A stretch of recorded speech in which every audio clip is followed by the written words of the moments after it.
Alpha beta belongs to real number और A और B क्या है, दो मैट्रिक्स गिवन है, ये इन दो कंडीशन को सेटिस्फाई कर रही है और हमें वैल्यू फाइंड करनी है square of determinant of adjoint of A cube minus B cube के। कोई भी स्क्वायर मैट्रिक्स होती है वो एक क्वाड्रेटिक इक्वेशन को सेटिस्फाई करती है। किस तरह की? A square minus trace of this matrix into a plus determinant of this matrix equals to 0। और ये इसको सेटिस्फाई करती है, हमें पता है, और ये हमें पहले से गिवन है। कंपेयर करेंगे 2 plus alpha is equals to 4।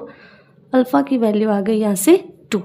ये मैट्रिक्स अब हमारे पास आ गई और ये कंडीशन क्या है, हमें गिवन है। यहाँ से ए स्क्वायर इज इक्वल्स टू आ जाएगा 4a माइनस 2a के। दोनों साइड ए से करवाएंगे हम multiplication, 4a square minus 2a।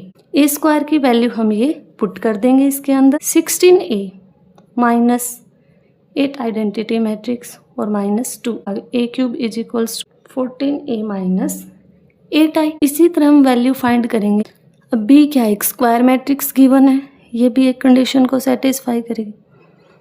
B हमें एक स्क्वायर मैट्रिक्स गिवन है तो ये भी क्या है, एक क्वाड्रेटिक पोलिनोमियल को सेटिस्फाई करेगा। बी स्क्वायर माइनस ट्रेस इसका beta plus 1 B minus determinant of matrix, यहाँ प्लस रहेगा। अब ये जो बी मैट्रिक्स है ये भी इस पोलिनोमियल को सेटिस्फाई करती है, ये हमें गिवन है। हम क्या करेंगे, कंपेयर करेंगे, बीटा प्लस 1 आ गया इज इक्वल्स टू 3 के बीटा। यहाँ से बी मैट्रिक्स क्या आ गई हमारे पास 1 1 1 2। इसी तरह बी क्यूब की वैल्यू निकालेंगे, दोनों तरफ बी से मल्टीप्लाई करेंगे, 3b स्क्वायर माइनस आई बी।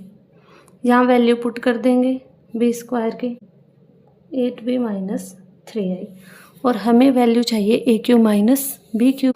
यहाँ से ए क्यूब माइनस बी क्यूब की वैल्यू आ जाएगी। अब ए मैट्रिक्स हमने निकाली थी वो रख देंगे, 2 2 1 2 माइनस 8, बी निकाली थी 1 1 1 2 माइनस 5 और ये identity matrix a cube minus B cube. ये हमारे पास वैल्यू आ गई a cube minus B cube की।